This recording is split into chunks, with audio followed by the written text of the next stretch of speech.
Hello and good evening, good morning, however you want to look at it. Welcome to Boiler Ball Postgame in the Lounge. I am Sam Sprunger, joined by Dustin Schutte. Dustin, that was not anticipated. No, it was not. We did not. When we talked about this, we thought that this was going to be like a Final Four caliber matchup.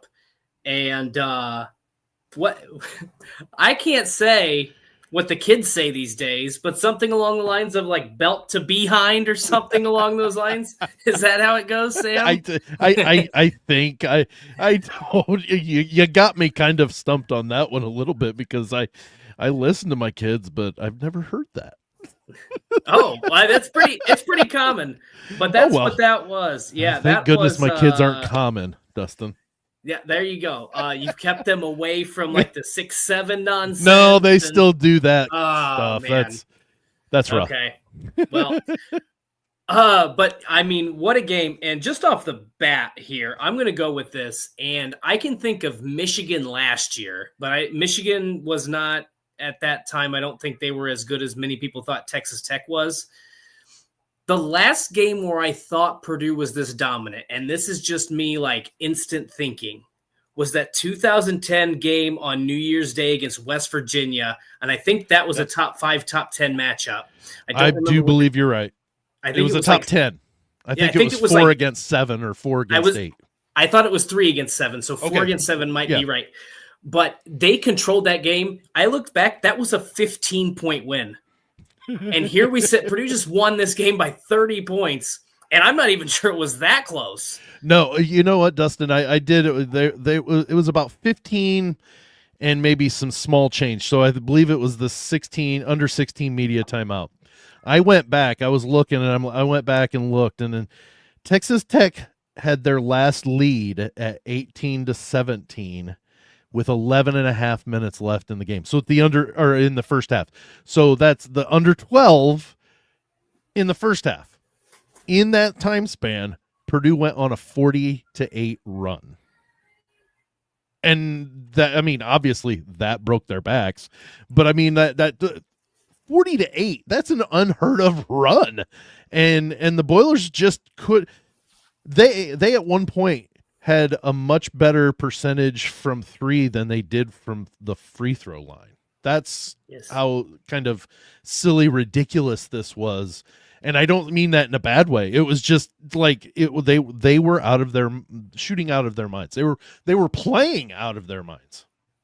Yeah, and I'm glad you did the math on that, because I know at one point I had done the math and it was 36-8. And so I'm glad that they got a final number. And I don't remember what the final number was, but there was a stretch from the 7-10 mark to and it exceeded what I put in my notes. 7-10 to 15 something. It was more than 11 and a half minutes, and Texas Tech scored 3 points. Yeah. And that's half to half. That was the end of the first half. They scored 3 points, and they did not score. I think it was at the 14:30 mark, somewhere right there. I was going to say, we went a media timeout without them scoring in that second half. It might have been they might have exceeded 12 minutes with scoring 3 total points. I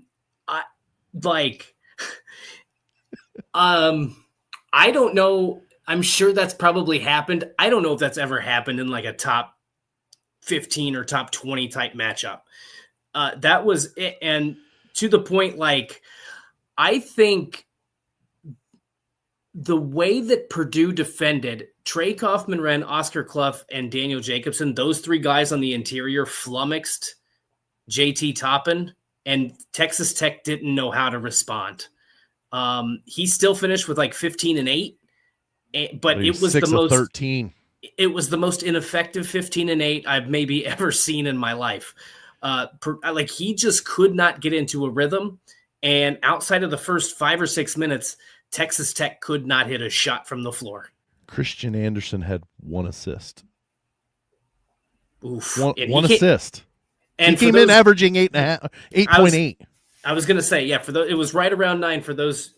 And I thought Purdue was in trouble early in this game because the one guy, and I didn't mention this on the previous because it kind of slipped my mind. We had recorded a lot of podcasts this week.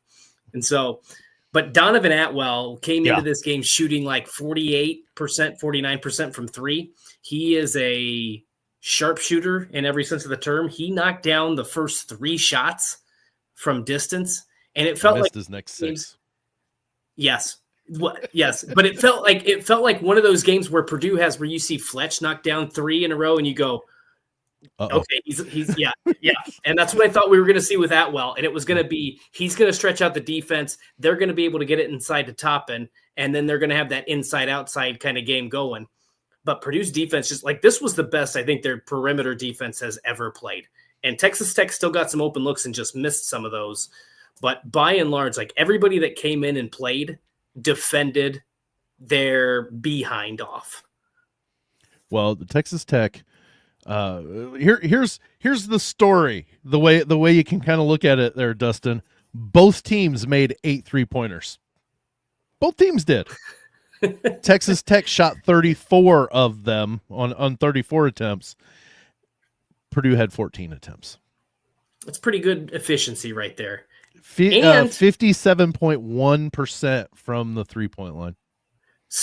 I'm going to take a stab in the dark here. 7 of those came in the first half, correct? You don't have that yes. They both made 7 in the first half, and Purdue was 7 of 9.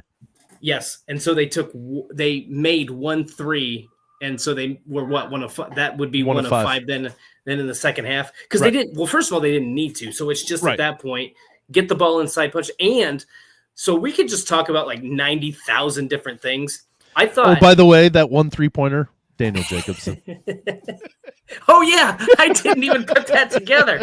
That's incredible. Yeah.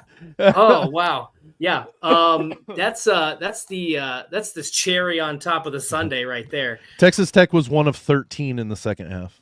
Yeah. They had. I mean, they were at a point where they kind of had to if they wanted to. And I don't blame them. When you get into that kind of deficit, if you're trying to win a game, you have to kind of just hope that the 3-point shot can get you back into it. And I thought that that's what they did a little bit. And then when it got to about 25 points, I think Grant McClassen was like, just please God, put the ball in the hoop a couple times. I don't care how it happens, just please. But what I was going to say is, I thought tonight, this has been growing the last couple games, and I feel like I keep saying it every game. This was, again, the best performance I think we've seen out of Oscar Cluff. And his just aggressiveness, he came out ready to rebound. He was fighting off 2 and 3 guys for rebounds. The way he was rolling to the basket, he looks just as comfortable as TKR. He got some nice passes from Braden. He got a really nice pass from Omer. And got some easy buckets at the rim. Just, that's such a threat. And it's good to see him. And I haven't really questioned his ability to play since probably the Alabama game. And it's not that I question his ability to play. It should be, let me backtrack on that. Maybe question his confidence and comfort level and just him kind of adjusting to this.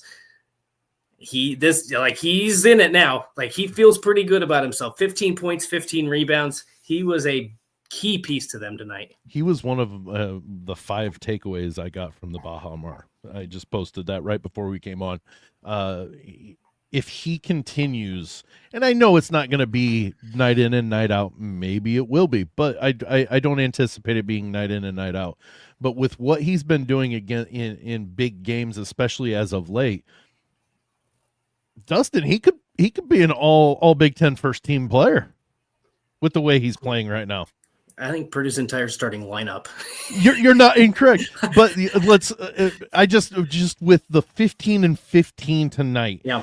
In a game that JT Toppin is in a Naismith Award on the watch list and anticipated to be one of the finalists, comes in averaging 24 points, and Oscar Cluff outperforms him.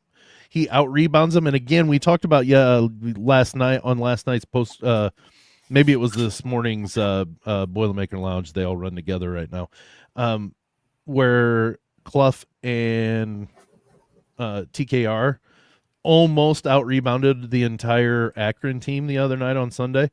They combined, well, actually, let's go this far. Oscar Cluff and Daniel Jacobson were too short of out rebounding Texas Tech, the entire team. That's pretty good. Now, if you do TKR and Oscar Cluff, they were 4 short of out rebounding the entire Texas Tech team. Also pretty good. Yeah. And that's what I was getting at. I looked down and I'm like, oh, shoot, Jacobson did better on the boards than TKR, but he got a couple of those rebounds in kind of the mop-up time, which, that's not taken away from, but, TKR was out of the game by then. I mean, yeah. Braden Smith and Fletcher Lawyer checked out at 9 minutes and 10 seconds left in the game. Didn't see the court the rest of the game. Yeah. That's how, but yes, Oscar Cluff and TKR were 4 short of out-rebounding the entire Texas Tech team. Yeah. I would say Texas Tech's a better team than Akron. Bigger level of competition. Yeah, I would say so. I think there is a distinct advantage, and I don't like to talk about March in November because I like to enjoy the season and kind of see what it's going to, but the point I'm going to make is a lot of times March is matchup dependent, right? And so sometimes you get a really good draw, you get a bad draw. If Purdue gets a team that, and this might sound, I don't counterproductive or what, but if Purdue gets a team that is depending on like 3-point shooting or more of a finesse game, they're going to win those games. They're just going to dominate. They are so dominant on the glass. Yep. Like Alabama had to make a lot of threes to stay in that game. Now there's always the chance that somebody could hit 30 threes in a game or whatever. And just not bloody likely. No, it's not bloody likely. And Purdue's going to get every rebound. They out-rebounded the heck out of both Texas Tech and Alabama. So if you get one of those teams that is a really good shooting team, I think you're licking your chops for that. The teams that Purdue has struggled with are some of those teams that get really physical with them. Mm-hmm. And last night against Memphis. Yeah, Memphis was one. Oakland. Now, again, Oakland, they didn't have TKR, but Oakland's they're tough in terms of their physicality. Right. And so I think that that's something to kind of keep an eye on going forward. If the way Purdue, and I don't know if there's an answer to it. I don't know if it was the way the game was officiated last night maybe impacted their ability to rebound. I don't know if they were just frustrated or it could have been a lot of different factors. Yeah. I think you still want to see a little bit better tenacity on the glass in some of those games, like like against Memphis, because you're gonna play some teams in the Big Ten that are gonna try to rough you up. Oh yeah. But this is one of those games. You and I both said on Twitter, we're out of things to say. We basically all we could in the first half. Yeah, and I put out a tweet. They were up. I think they were up 19 at that point, and I said, "Do not take your foot off the gas. Win this by 30 if you can." Yeah. They won by 30. Listened. They did. They could feel it, I guess. But that is the intensity they need to. I know you're going to have letdowns. There are going to be letdowns throughout the season. But this is something that they need to do. They need to carry this intensity on a Tuesday night against Minnesota, on a Thursday evening at Penn State or against Penn State. They've got to treat every game that they can like it's Texas Tech in the Baha Mar Championship. I know that's easier said than done, because by the time you're 20 games into the season and you're just tired on a Wednesday against Washington or whatever, it gets hard. But this game, and I didn't check out a lot of the pundits or anything. This game was looked at as kind of a toss-up. Now, I did see that Purdue had on ESPN, Purdue had I think it was 58 to 42 or whatever on the win probability. But a lot of people were saying this is a toss-up. Purdue struggled last night, so did Texas Tech, but Texas Tech has the weapons that they could hang and beat Purdue. They weren't having any of it. And just like you said this morning on Boilermaker Lounge, was this team doesn't like to look bad. And No. last night they looked bad against Memphis. Yeah, they looked at some people tweeted this, like the way that TKR was kind of looking around the gym, like he just had a look in his face like, oh no. And it was reminiscent of the days when Edie would start trash talking and like doing it out of the side of his mouth, and his production would go up by like 15%. And so you knew, and I thought this too, because one of the things we talked about, again, as you mentioned, the podcasts all kind of run together, but one of the things we talked about was, if Texas Tech beats you because they have a better night or because they're the better team on that day, you feel good about it. We just wanted to see them play better and play more aggressive, crash the glass, play composed, and keep their poise when things went bad. And this is now I just lost my train of thought. And I don't know where you were going. I was listening, but I didn't know where you were headed with. Oh, so no, yes, now I do know. Sorry, Good. It's been a couple late nights. Don't worry about it. But even when Purdue was trailing and it was kind of that back and forth type game, I felt like Purdue was playing well.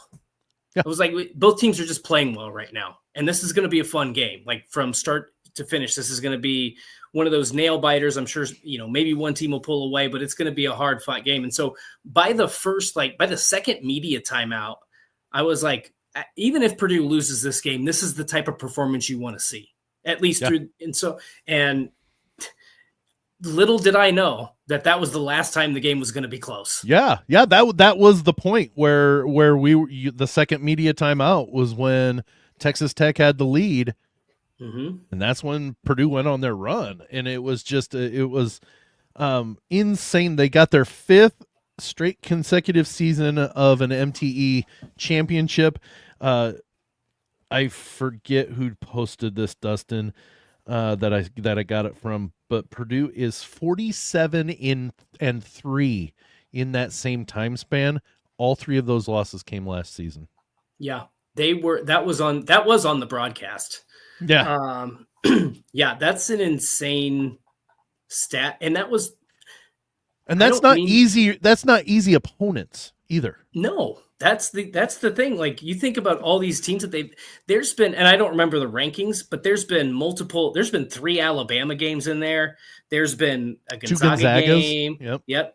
Duke has been in that mix. Tennessee, North Carolina was in there. A couple Marquettes. Yep. Like Villanova, I think, was in there. Number 5 Villanova at that point. Yep. Yeah. Yep. And then you add in, Memphis wasn't, but now you add Texas Tech into the mix like this. And it's not going to happen in November, but this is still a team that plays in Iowa State. I know Marquette isn't very good, but it's still a power opponent that you're going to play. And then you still play Auburn. And you still play Auburn. So, like, they could continue to rack up the wins.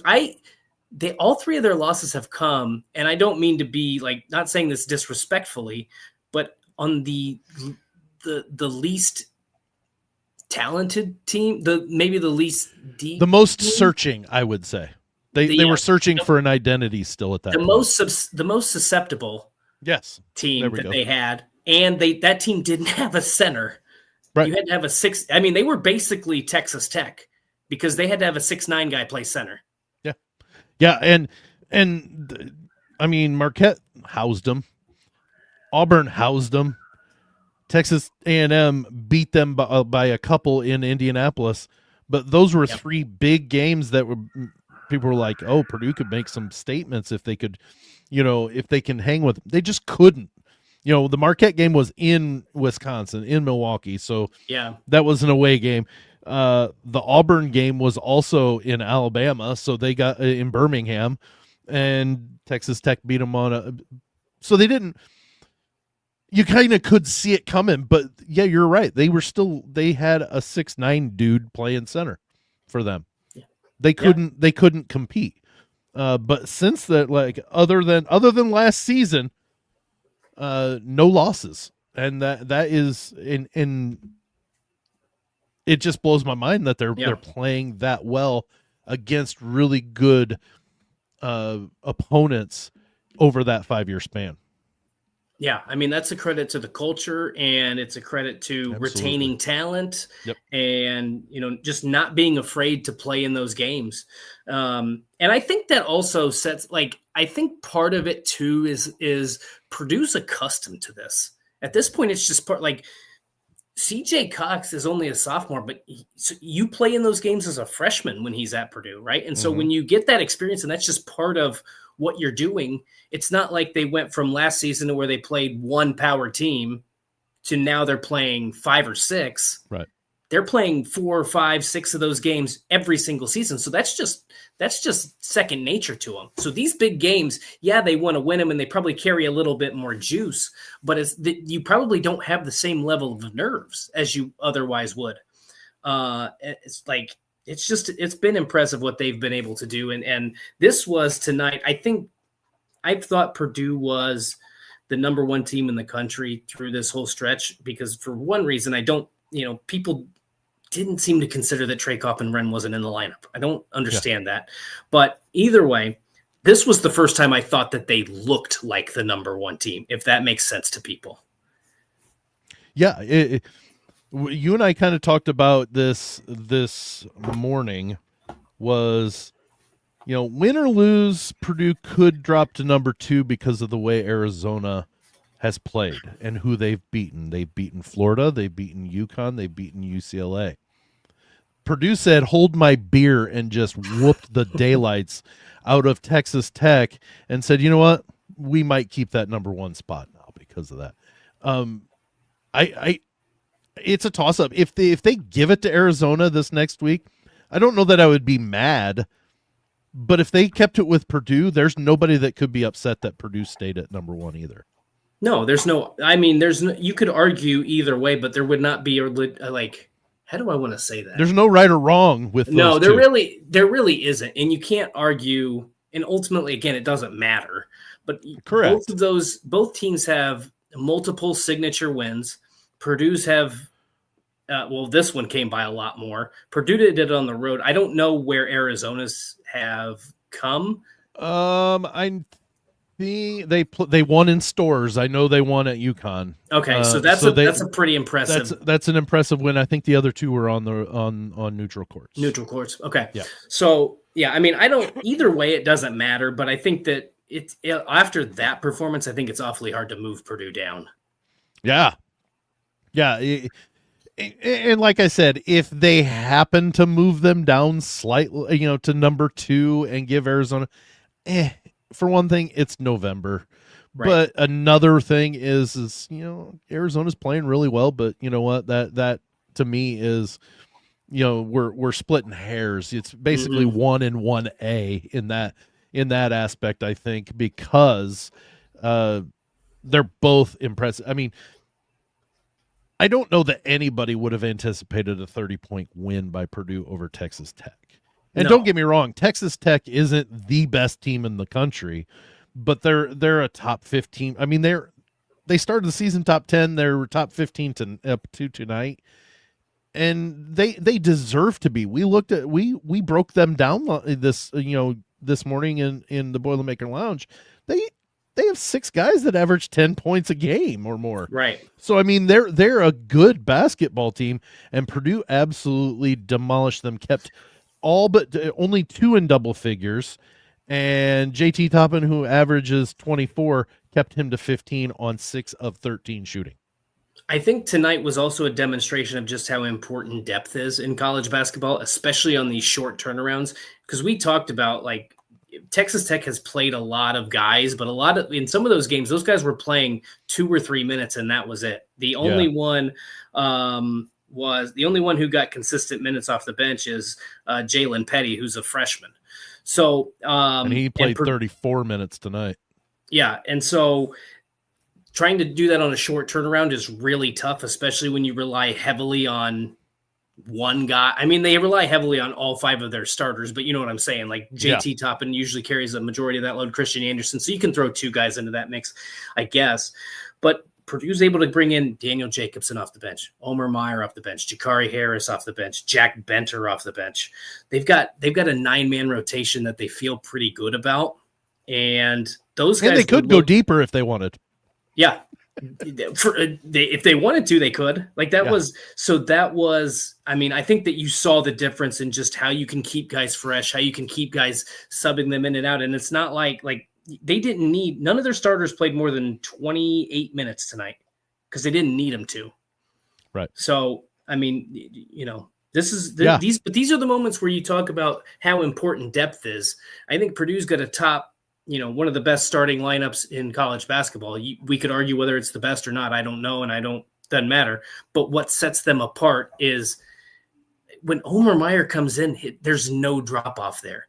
There was a play, and I think it was I believe it was in the first half. I don't know exactly where it was. I could pull up the game log here that I wrote about, but offensive possession was kept alive. I think he caught a pass from either Kluff or Kaufman right after they got the rebound. Shot clock winding down. He's just kind of dribbling it. And I thought, he doesn't know how much time. He didn't know the shot clock doesn't reset. First half. He then puts a little bit of a move, creates a little bit of space, takes a step back, nothing but net. And it was just as cool as a cucumber. It was the first half, and I believe it was their first 3-pointer that they hit. Was it really? Okay. I believe so. I feel like it had to be their second. The only reason I say that is because I thought CJ Cox hit the first. Sorry, yes, it was their second, because I remember it was like Texas Tech, and that's what it was. Texas Tech had hit 5 already, and Purdue had hit 1 of like 2. They'd taken 2 of them, and then Meyer hit 1 almost after I tweeted that out. It was just because Purdue was sticking to their game plan. They weren't forcing bad threes to start out, because Texas Tech was hitting those shots. They were, they were doing what Texas Tech does to start out that game. They were keeping true to their form, but Purdue never forced it started, in that early. They just kept doing what Purdue does. They were in the game and only trailing by 1 point, or they were ahead by a couple of points by doing stuff in the paint. And that is the most Purdue thing that Purdue could have done.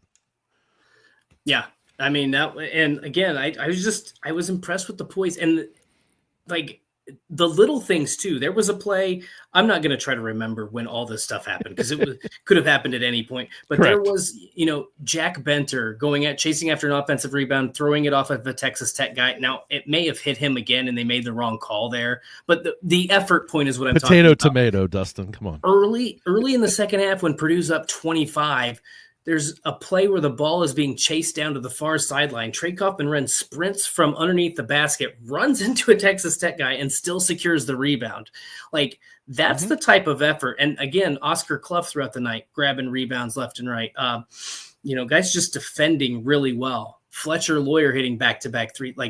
From start to finish, this team looked locked in. They looked focused. They looked fresh. It looked like they had not played last night. And because you were just talking about Texas Tech maybe being a little run down, but the rotation is what you're talking. The depth. Purdue did. They looked a lot more fresh than what the Raiders were. Right. Yeah. Wow. Yeah, and I don't remember who was it at the beginning of the season that made the comment about CJ Cox having a breakout season this year. Did you say that? No. Remember, there was somebody. No, I wasn't setting myself up for that one. Oh, okay. I wasn't trying to break my elbow there. No, there was a guy that said that he felt, and we talked about it.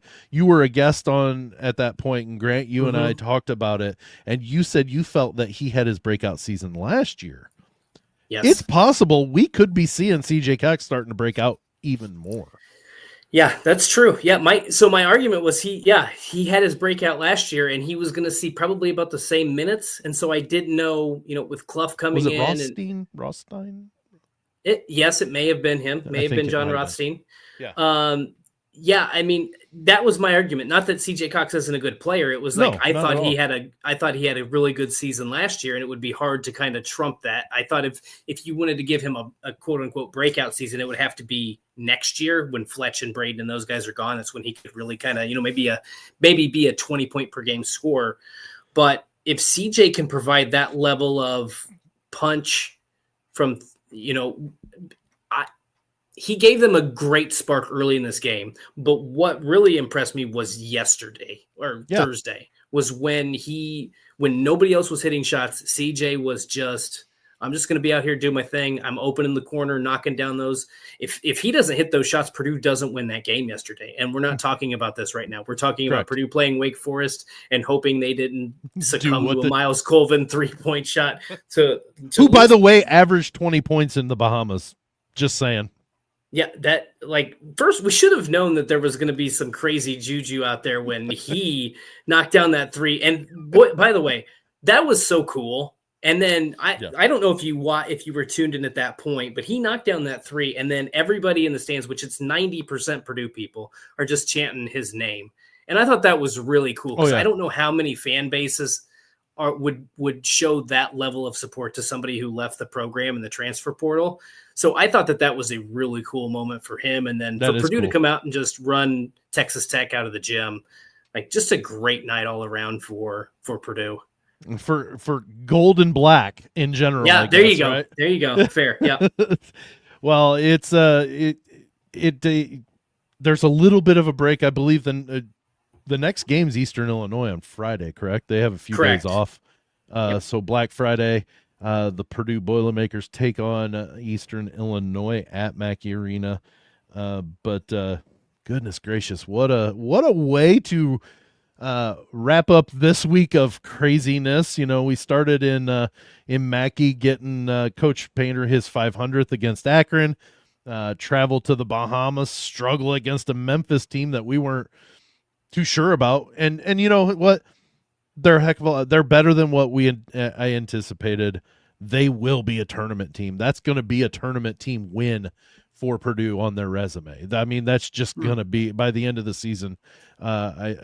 Memphis is going to be good enough, I think, that they're going to they've got plenty of stuff to worry about to improve upon. I mean, they did just lose 2 in the Bahamas, but they're going to be better. I really do believe that.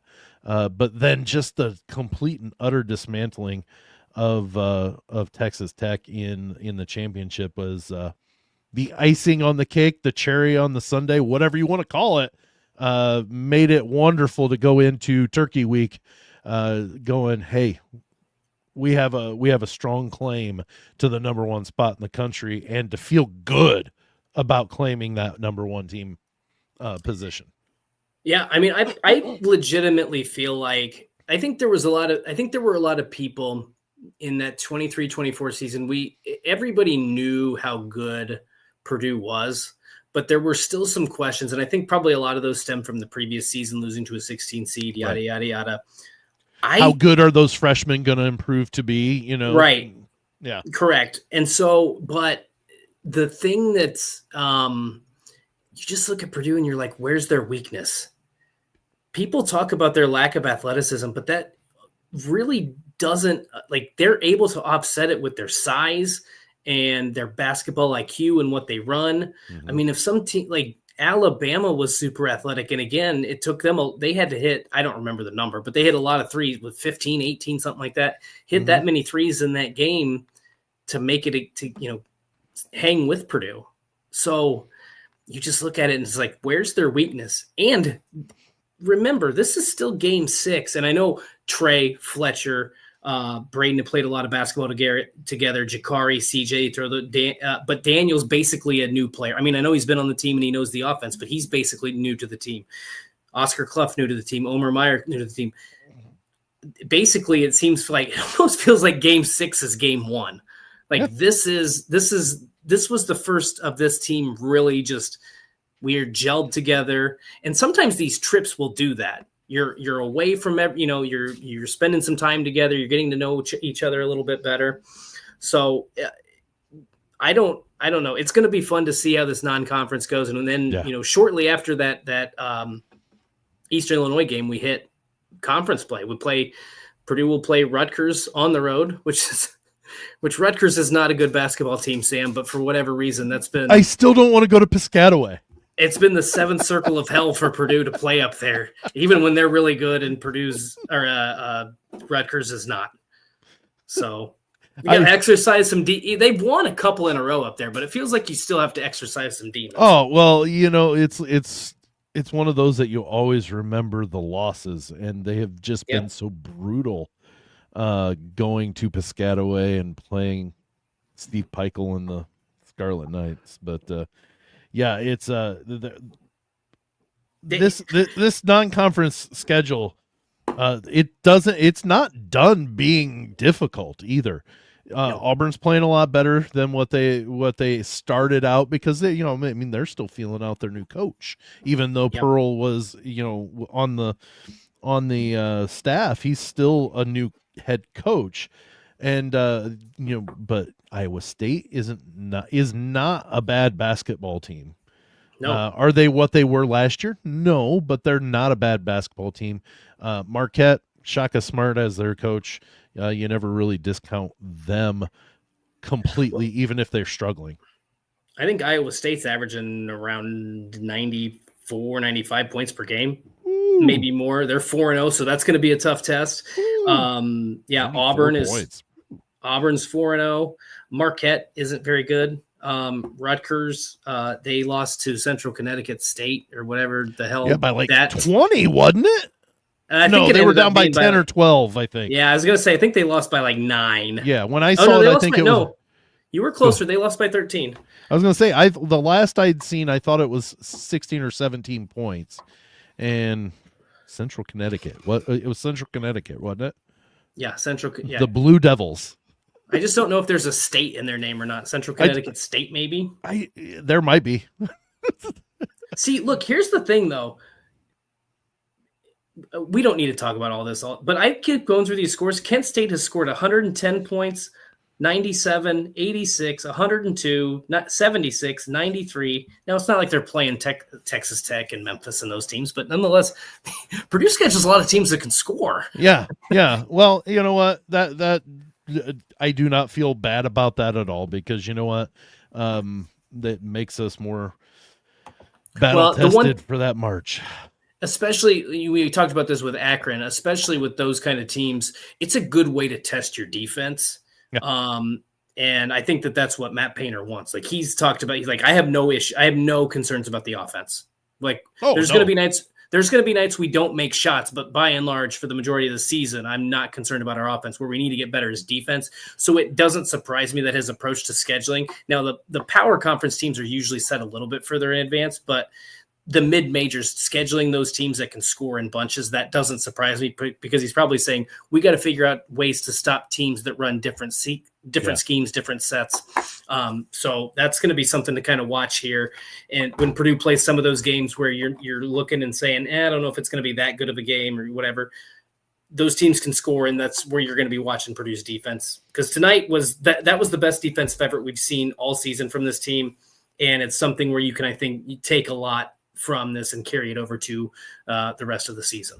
And Dustin, it was coming off of one of the worst performance we've seen from Purdue overall, like as a combined in the short season to this point, and right. you made the comment that excuse me, they don't like to look bad. And they definitely ain't going to look bad 2 games in a row, and they sure didn't. They laid the wood to Texas Tech, and I laughed because I didn't